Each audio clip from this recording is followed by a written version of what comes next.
Okay, so let us start this once again. Okay, so last question में पता चला सबको? I hope it is clear to you. Question 5, isn't it? Now let us see question number 6. In question number 6, they are asking for any three sets A, B, and C. The sets A union B union C intersection A intersection B dash intersection C dash whole dash intersection C dash is equal to, for any three sets we have to find this कि ये आपका क्या होगा. Okay, so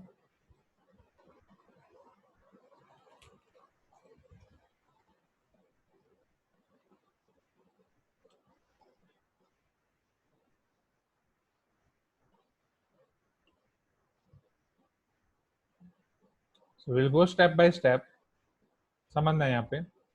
So here we are having intersection in both the places. Okay,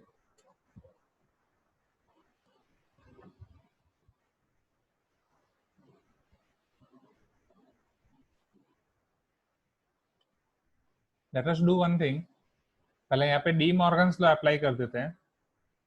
So this will become A union B union C intersection A dash union B dash whole dash, that is B, union C dash whole dash, that is C.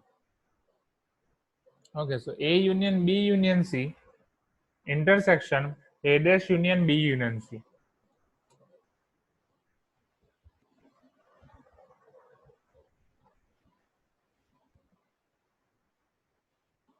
If you'll observe these two,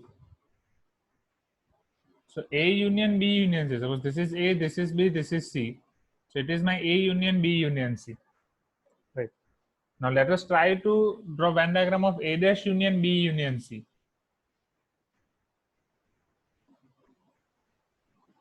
So A dash, this is my A dash. अब उसमें B और C का union करना है. So this is B and this is C.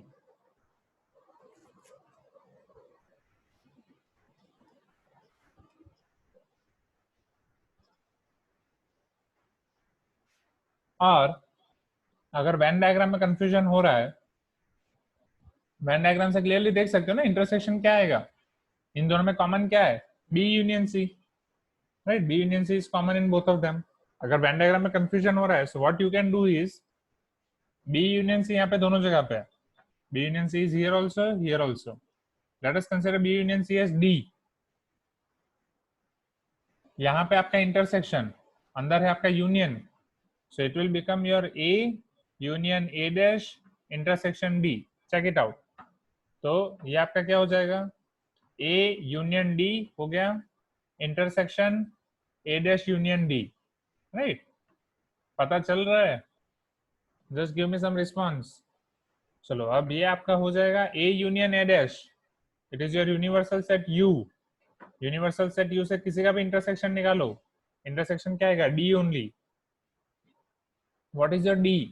D is A dash union B union C. अब उसके साथ हमारा नहीं, D is only B union C, my mistake. So D is my B union C intersection C dash. Again distributive law. So B intersection C dash union C intersection C dash. चलो C intersection C dash क्या होगा? Null set. नल के साथ किसी का भी union करो, जिसका यूनियन करोगे वो आंसर आएगा B intersection C dash. Is it clear? Just let me know. Okay, so this is same question of TPP3 question 40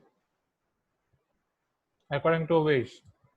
So is it clear? Question number 4.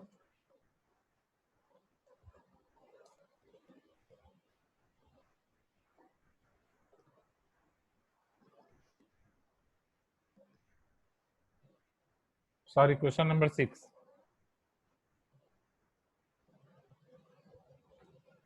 Shall I move to next question? Students, please give me some response. मजा नहीं आ रहा है? Last class में भी आप ऐसा ही कर रहे थे. क्या हो गया आप सबको? ऐसे ही बैठे रहोगे तो कुछ मजा नहीं आएगा. This should be a two-way game. Right? दोनों जगह से मजा आना चाहिए. This match should be like India is playing with Pakistan. कि एकदम एक्साइटमेंट रहता है, अभी क्या होगा, अभी क्या होगा, batting bowling. It is not like, it should not be like India and Bermuda. ये पता ही इधर क्या होने वाला है. Right. Yes, very good. I require this kind of response from everyone.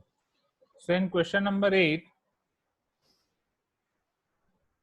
they are asking domain of function f of x is equal to square root 4 minus x plus 1 upon square root x square minus 1. So square root 4 minus x plus 1 upon square root x square minus 1. So step by step आगे बढ़ेंगे. Domain find करना है तो इसका भी देखना पड़ेगा, इसका भी देखना पड़ेगा. So first condition for this, इसका स्क्वायर रूट निकालना है तो 4 minus x should be greater than or equal to 0. So minus x will go that side, x should be less than or equal to 4. यहाँ पे एक condition मिली. From here again your x square minus 1 should be greater than 0, not equal to 0. Why not equal to 0? Because it is in denominator. So your x square should be greater than 1. And if x square is greater than 1, तो यहाँ पे आप क्या बोल सकते हो, आपका x क्या होगा? अभी ये मेथड में ऑलरेडी समझा चुका हूँ. या तो आपका x 1 से ज्यादा होगा, either your x is greater than 1 तो उसका स्क्वायर 1 से बड़ा आएगा, या either your x is less than minus 1, कि जब वो minus 1 से कम होगा, as for example minus 2 ले लो, तो minus 2 का स्क्वायर क्या हो जाएगा? 4. Right. So we are having two possibilities. Either x is less than minus 1 or x is greater than 1. Is it clear? Students, please let me know. क्या ये पता चला?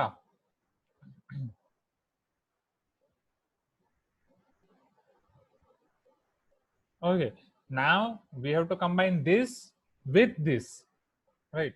So let us combine them. So यहाँ पे मुझे मिल रहा है x less than or equal to 4. So on number line, suppose this is 4. So एक कंडीशन है मेरे पास कि वो 4 से छोटा होना चाहिए. 4 इंक्लूडेड है. दूसरी कंडीशन है 1 एक्सक्लूडेड है. राइट. यहाँ पे 1 से बड़ा होना चाहिए. और तीसरी कंडीशन है -1 से छोटा होना चाहिए, जहाँ पे -1 एक्सक्लूडेड है. तो अगर इन दोनों का मैं इंटरसेक्शन निकालूं तो कॉमन पोर्शन मुझे क्या मिलेगा? सो कॉमन पोर्शन मुझे मिल सकता है एक, यहाँ पे अगर 1 को मैं एक्सक्लूड कर दूं तो ये वाला पोर्शन दोनों में कॉमन है. फिर यहाँ पे भी 1 को एक्सक्लूड कर दूं तो यहाँ से पूरा जहाँ से माइनस इन्फिनिटी तक जाएगा वो पूरा कॉमन है. सो इसको मैं लिख सकता हूँ -infinity to -1 union 1 to 4, where 1 is excluded in both the cases and 4 is included, isn't it? अब आपको ऑप्शंस कैसे दिए गए हैं वो देखना पड़ेगा. सो ऑप्शन इसी तरीके से दिए गए हैं. So -infinity to -1 union 1 to 4, that is your option number C, question 8. क्या ये पता चला? Is it clear? I am repeating this once again. Right. A good question. It is a good question. समझना यहाँ पे this and this or this. So we are having two options. Square root of 4 minus x. तो उसके लिए 4 minus x should be greater than or equal to 0. X should be less than or equal to 4. For here your x square minus 1 should be greater than 0, not equal to 0. क्योंकि अगर वो equal to 0 होगा तो ये define नहीं होगा. So if x square minus 1 is greater than 0, x square is greater than 1. So x अगर x square greater than 1 है तो x should be greater than 1 और less than -1. राइट. ये अब पता चलना चाहिए आपको, ये सारी चीजें पता चलनी चाहिए. इनइक्वालिटी में और डिटेल में देखेंगे, बट अब ये आपको क्लियर होना चाहिए. फिर इन दोनों का आप इंटरसेक्शन लोगे तो ये मिल जाएगा. Okay. So let us move to next question. Now we are having doubt in question number 9. Clear ना? क्वेश्चन 8 किसी को रिपीटेशन नहीं चाहिए ना? और एनी डाउट डोंट शाई, शर्माओ मत, पूछ लो. ओके.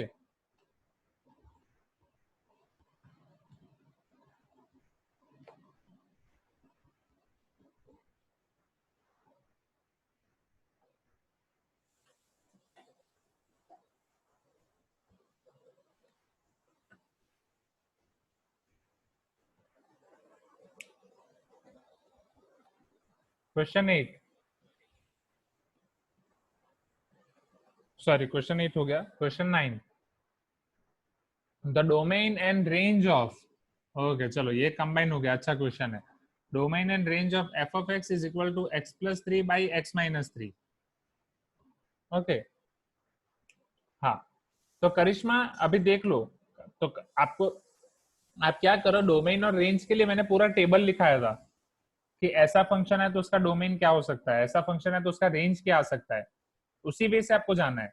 जैसे ये फंक्शन है आपका P of x by Q of x, तो मैंने लिखा था जब भी P of x by Q of x हो तो उसका डोमेन आप कैसे फाइंड कर सकते हो, उसका रेंज आप कैसे फाइंड कर सकते हो। तो आप टेबल को पहले अच्छे से मेमोराइज कर लो, टेबल को फॉर्मूला बुक में 2 बार 3 बार 5 बार लिख दो, फिर उसके बेस पे से सारे क्वेश्चन वापस देखो। ओके करिश्मा, एंड फर्दर अगर कोई डाउट हो रहा है तो लेट मी नो। सो चलो, who will tell me P of x by Q of x form domain के लिए क्या condition, what is the condition for its domain, बोलो जल्दी जल्दी, रेज योर हैंड और type in chat box, do it fast. हम direct नहीं, f of x is equal to y range के लिए होगा, डोमेन के लिए, डोमेन डोमेन डोमेन के लिए क्या करेंगे, हाँ right, your denominator should not be equal to 0, right, so your x minus 3 should not be equal to 0, implies x should not be equal to 3, right, so your x can be anything except 3, so x can be r minus 3 and this is your domain of f। चलो range के लिए क्या करेंगे, जब भी p of x by q of x वाला form आता है तो उसको क्या करते हैं रेंज के लिए,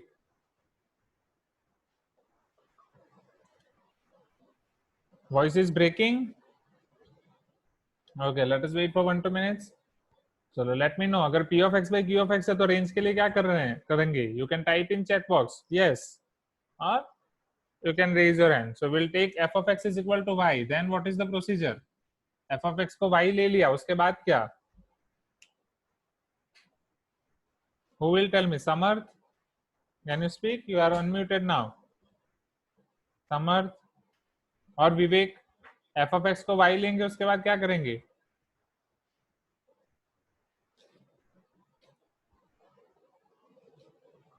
ओके समर्थ नो इश्यू, पढ़ना पड़ेगा। Where is Nidhi, Nidhi today is not there, okay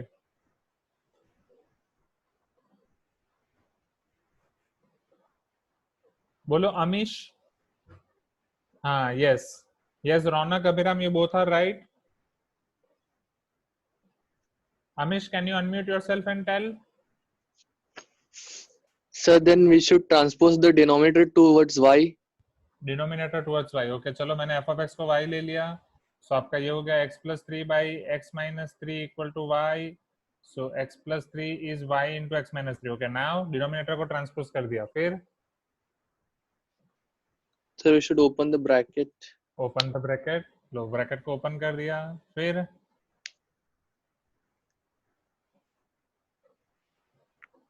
अब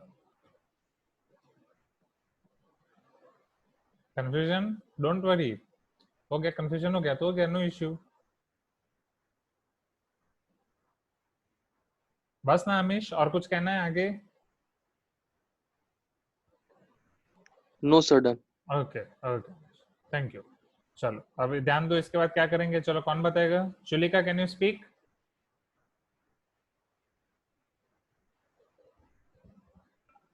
हेलो सर। हाँ बोलो चुलिका, क्या करेंगे, सर हम x को राइट हैंड साइड में ट्रांसपोज करेंगे and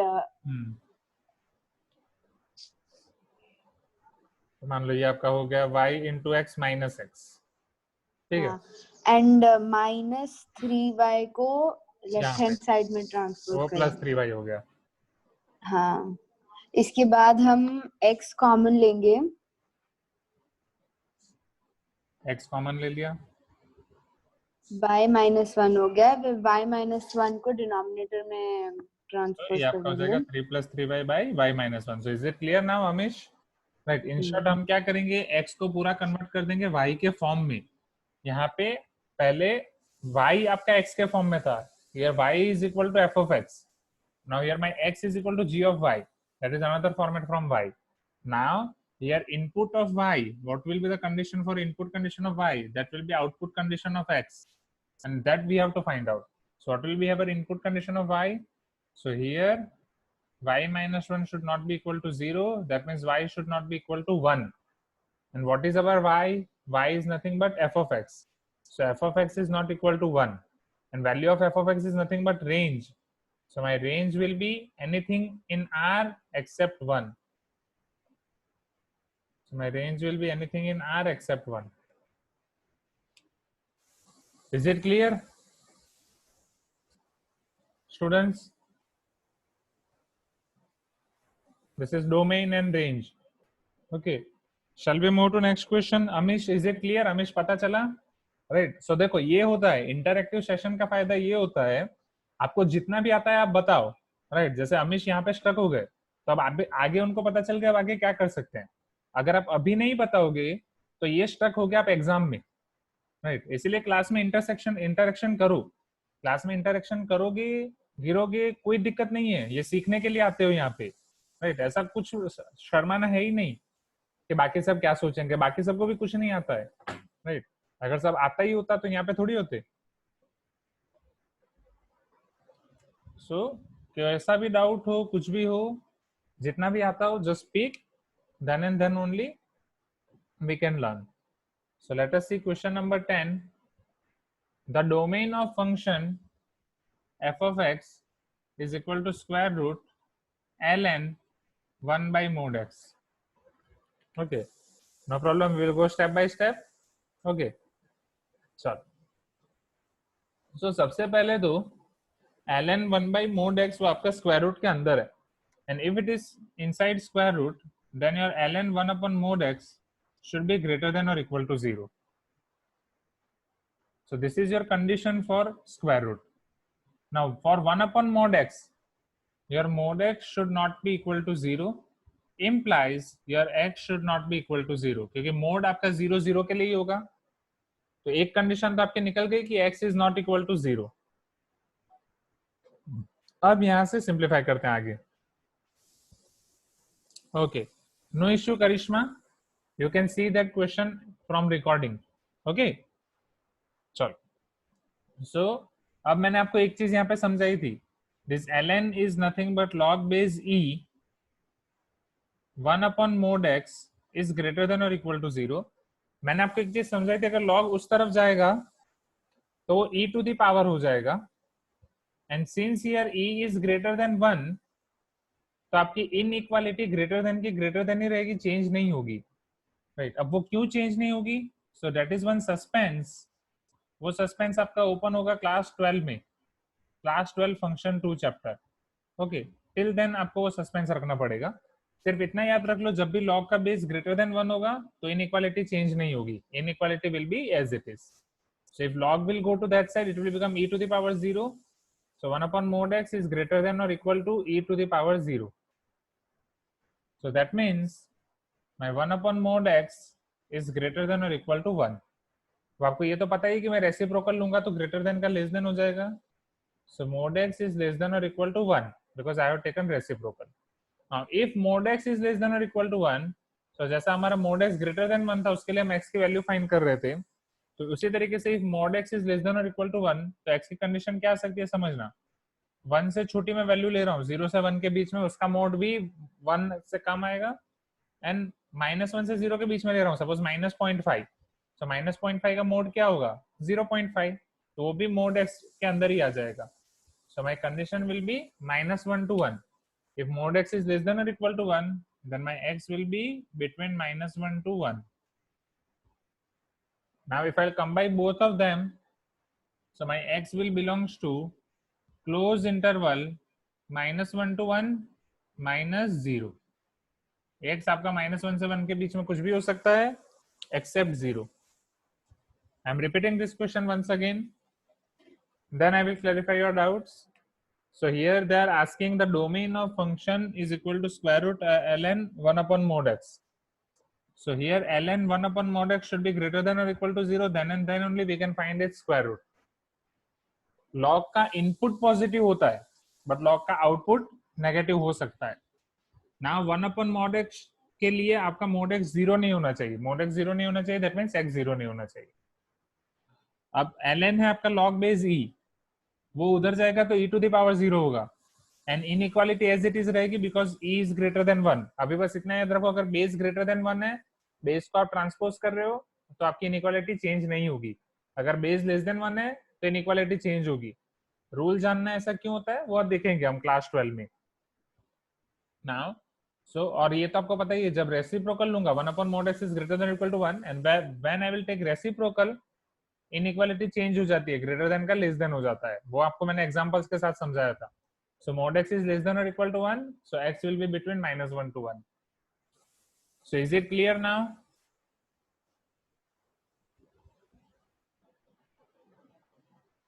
Just let me know. जितने लोगों ने रिपीट करने के लिए बोला था, स्नेहा, जितेंद्र, अभी भी पता नहीं चला तो Sneha can you unmute yourself and tell me कौन सा पोर्शन पता नहीं चला, पूरा पोर्शन पता नहीं चला, क्या पता नहीं चला? Just unmute yourself and let me know so that मुझे पता चले कि एग्जैक्टली आपको क्या पता नहीं चला, तो वो मैं आपको बताता हूँ होल थिंग। ठीक है, 2 बार तो समझाया है, तीसरी बार square root of ln 1/mod x है, तो स्क्वायर रूट निकालने के लिए ln 1/mod x greater than or equal to 0 होना चाहिए, क्योंकि पॉजिटिव और 0 का ही आपका स्क्वायर रूट निकलेगा, इजंट इट? नाउ अब ln का इनपुट आपका ऑलवेज पॉजिटिव होना चाहिए, पर ln का आउटपुट नेगेटिव भी हो सकता है, हमें नेगेटिव नहीं लेना है, हमें बस पॉजिटिव वैल्यू लेनी है। और 1/mod x के लिए आपका mod x 0 नहीं होना चाहिए, so mod x is not equal to 0। अब mod x 0 कब होता है आपका? x इक्वल टू 0 के लिए। So mod x is not equal to 0 इंप्लाइज x is not equal to 0। So x is not equal to 0, हमें एक कंडीशन मिल गई। Now to find next value, this is log base e, ln is nothing but log base e। अब हमें log को उस तरफ भेजना पड़ेगा। Now we know that if log base e, समझना, सिर्फ यहाँ पे इक्वल टू होता, सिर्फ यहाँ पे इक्वल टू होता, राइट, तो इक्वल टू के साथ वो आपका डायरेक्टली चला जाएगा, 1/mod x is e to the power 0। ये तो पता ही है ना, ये पता है कि log उस तरफ जाएगा तो e टू द पावर हो जाएगा, ये चीज क्लियर है? क्योंकि log and exponential function are right, हाँ वो क्लियर है तो easy. So log to the base e वो उस तरफ जाएगा तो e टू द पावर हो जाएगा। एंड जब भी आपका log का बेस ग्रेटर देन 1 होता है तो आपकी इनइक्वालिटी अगर ग्रेटर देन है तो ग्रेटर देन ही रहेगी, राइट। अगर log का बेस आपका लेस देन 1 होता है तो इनइक्वालिटी चेंज होगी। वो क्यों होता है वो चीज मैं आपको समझाऊंगा क्लास 12 में, राइट, क्योंकि अभी समझाऊंगा तो पता नहीं चलेगा, तो अभी के लिए आप बस इसे डायरेक्ट याद रख लें। उसके बाद e टू द पावर 0 1 हो जाएगा, फिर मैं रेसिप्रोकल लूंगा तो इनइक्वालिटी चेंज होगी, ग्रेटर देन का लेस देन हो जाएगा। और mod x less than or equal to 1 कब होता है? जब आपका x आइडर 0 से 1 के बीच में हो या -1 से 0 के बीच में हो। So it is -1 to 1। अब इन दोनों को कंबाइन करोगे तो you will get by combining this to x belongs to -1 to 1 -0। So is it clear now Sneha, everyone? Any other doubts? Okay, चलो नाउ अब यहां से हम 2 कंक्लूजन निकाल लेते हैं फिलहाल मोड के लिए। ये पिछले क्वेश्चन में हमने mod x ग्रेटर देन 1 के लिए देखा, अभी वाले क्वेश्चन में हमने mod x लेस देन 1 के लिए देखा। सो अगर mod x ग्रेटर देन कोई कांस्टेंट टर्म हो तो हम x के बारे में क्या कह सकते हैं, और mod x लेस देन कोई कांस्टेंट टर्म हो तो हम x के बारे में क्या कह सकते हैं। Okay, so if mod x is greater than or equal to a, if mod x is less than or equal to a, so ये वाले केस में आपको x मिलेगा -a से a के बीच में, isn't it? If mod x is less than or equal to a, that means your x will lie between +a to -a, right? Is it clear? Now if mod x is greater than or equal to a, then your x will be either greater than or equal to a और less than or equal to -a। सो यहाँ से मुझे मिल सकता है माई x will be less than or equal to -a, और x will be greater than or equal to a, right? This whole portion. So from here we can also write this as x belongs to minus infinity to minus a union a to infinity if x mod x is greater than or equal to a, and if mod x is less than or equal to a, that means x belongs to minus a to a. Is it clear? Right. तो ये आप formula book में लिख सकते हो दोनों चीजें. तो ये जब इनइक्वालिटी में पढ़ेंगे तब वापस आपको पढ़ने की जरूरत नहीं है, राइट? फॉर्मूला बुक में 5 टाइम्स लिख देना अभी से. सो is it clear? Just let me no. या यहाँ पे ये कंडीशन हो मॉड एक्स की जगह x square is greater than or equal to A square, तो भी ये सेम चीज होगी. या यहाँ पे कंडीशन है x square is less than or equal to A square, तो यहाँ पे भी सेम कंडीशन होगी. ओके. सो इसके बाद वाला अगर आपका डाउट देखें, it is question number 11.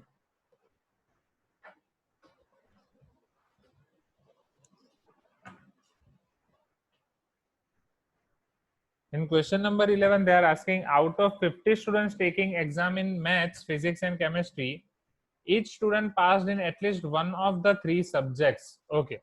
So total 50 students at least एक में तो पास हो गए. At least एक में मतलब either in maths or physics or chemistry, right? At least one में मतलब either in physics or chemistry or maths. At least एक में तो हो ही गए, right? So इसका ये भी याद रख लो कि at least one बोला है, तो जितने भी हैं उन सबका आप यूनियन ले लोगे, उसका मतलब यही होता है एटलीस्ट वन. बिकॉज इसका मतलब क्या है, यूनियन मतलब समझा जाता है आइदर और, आइदर मैथ्स और फिजिक्स और केमिस्ट्री. एटलीस्ट वन का मतलब क्या हुआ, आइदर उन्होंने एक एग्जाम क्लियर किए मैथ्स, आइदर फिजिक्स और केमिस्ट्री, या फिर कोई भी 2 एग्जाम, दिस और दिस, आइदर दिस और दिस और दिस और दिस, और either all of them, right? At least one, ये पूरा मीनिंग आ गया इसके अंदर. 37 students pass in maths. Okay, maths में आपके 37 पास हुए हैं, वेरी गुड. मैथ्स में ज्यादा आने चाहिए. 24 in physics, 43 in chemistry, at most 19 passed in maths and physics. Now see, so it is maths and physics maximum number. Maths and physics का at most 24, sorry at most 19. At most 19 मतलब maximum value उसकी 19 है. 19 है, उससे कम students ने maths and physics clear किया है. At most 29 passed in maths and chemistry. Okay, maths and chemistry में आपके हैं maximum 29, and at most 20 passed in physics and chemistry. Physics and chemistry में at most 20 ने पास किया है.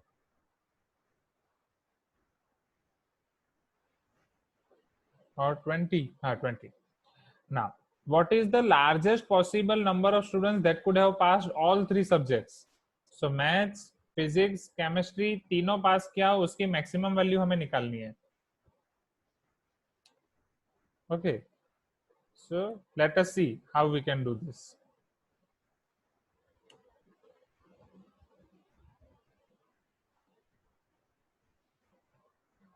So here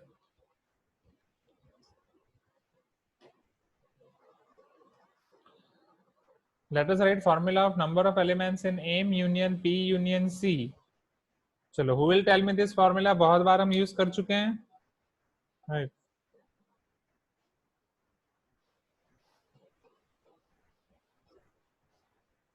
Pradyuman, will you speak? Pradyuman, इसके formula क्या है? Number of elements in M union P union C. Nidhi, आप बताएंगे? बहुत बार यूज किया है.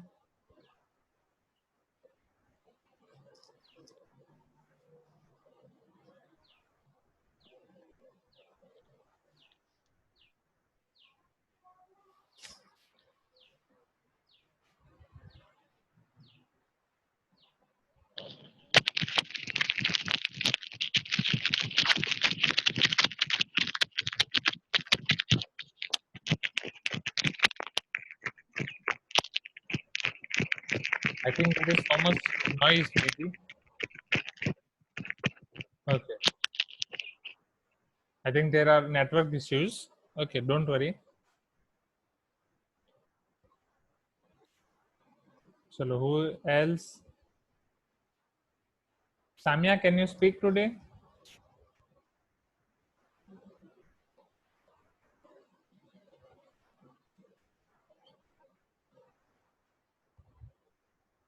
Hello, Samya. Can you speak this formula?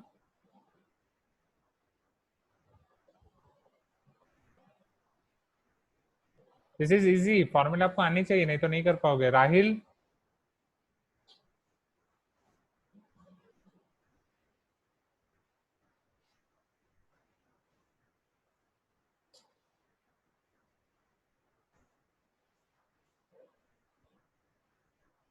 Okay. Riya, can you speak?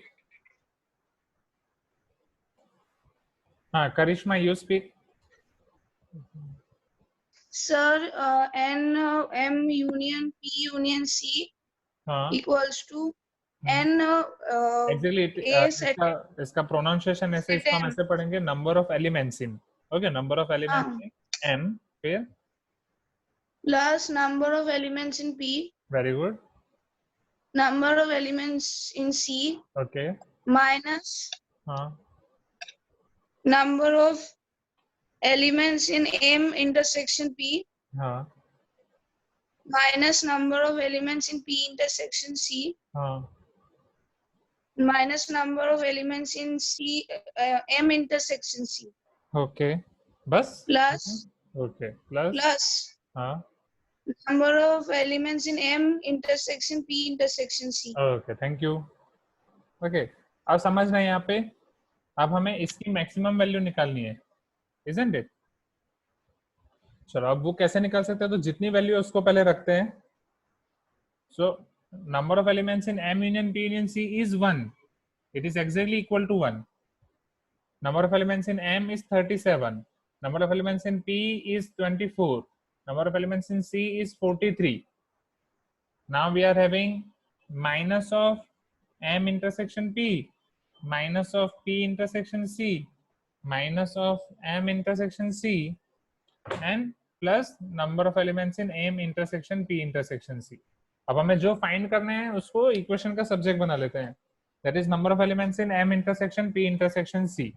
So number of elements in M intersection P intersection C will be, ये सारी चीजें उधर चली जाएंगी तो ये माइनस चीजें उधर पॉजिटिव हो जाएंगी. Number of elements in M intersection C plus number of elements in M intersection P plus number of elements in P intersection C. फिर now addition of this 37 and 43, 3 इधर दे दो, 40 plus 40 80, right? अब ये 24, so 80 and 24 104, 1 minus 104 minus 103, so it is minus 103. Now you have to find its maximum value. अब ये आपका maximum कब होगा? See, इन सब के आगे प्लस साइन है, तो जब इन सब की आप मैक्सिमम वैल्यू लोगे, तो जब आप इन सब की मैक्सिमम वैल्यू लोगे तो इसकी भी मैक्सिमम वैल्यू मिलेगी. और आपको इन सब की मैक्सिमम वैल्यू दी गई है. What are its maximum value? 19, 29 and 20. Negative में आंसर आएगा. क्वेश्चन लिखने में कोई गलती हुई क्या? 37, 24, 43. Just check it once. Summation करने में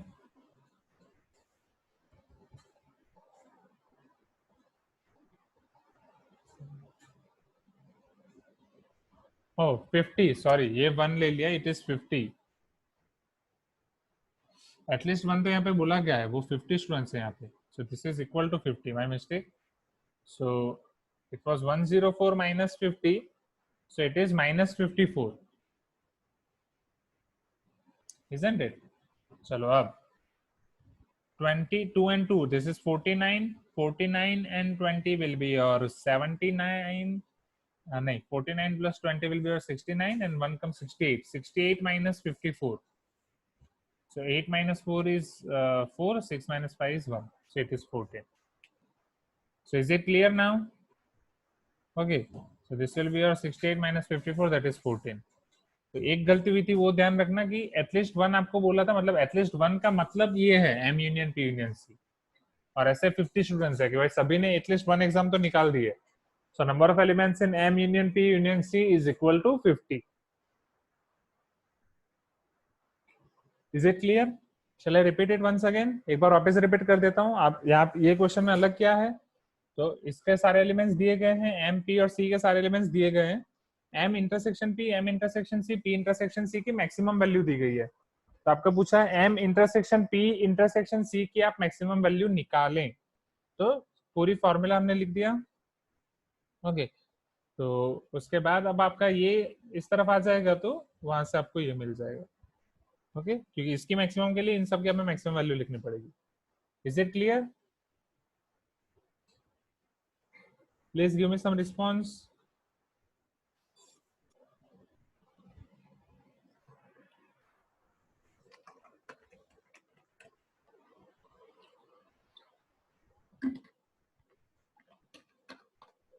चल,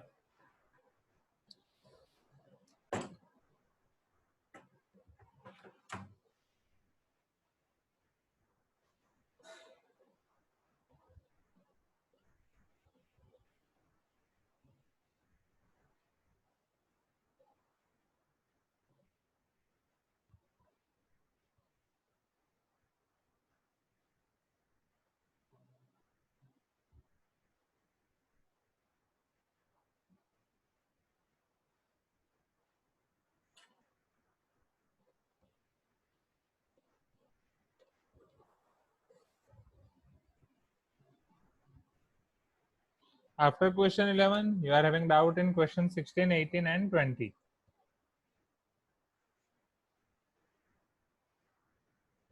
In question 60 they have given you graph of y equal to x plus fraction part of x, is where this close bracket denotes greatest integer function and this curly bracket denotes fractional part of x. अब इसमें से हमें निकालना है कि वो क्या होगा, right? A B C D. So let us try to figure it out.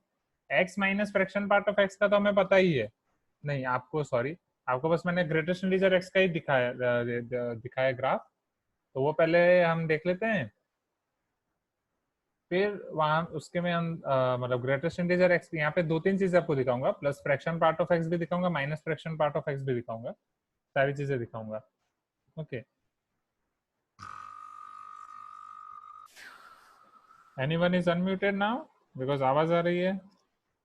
तो समझ रहे हैं यहाँ पे, this is a conceptual question. We have to plot graph of greatest integer x plus fractional part of x. Okay. So greatest integer x का मैंने आपको graph दिखाया था, isn't it? Floor function.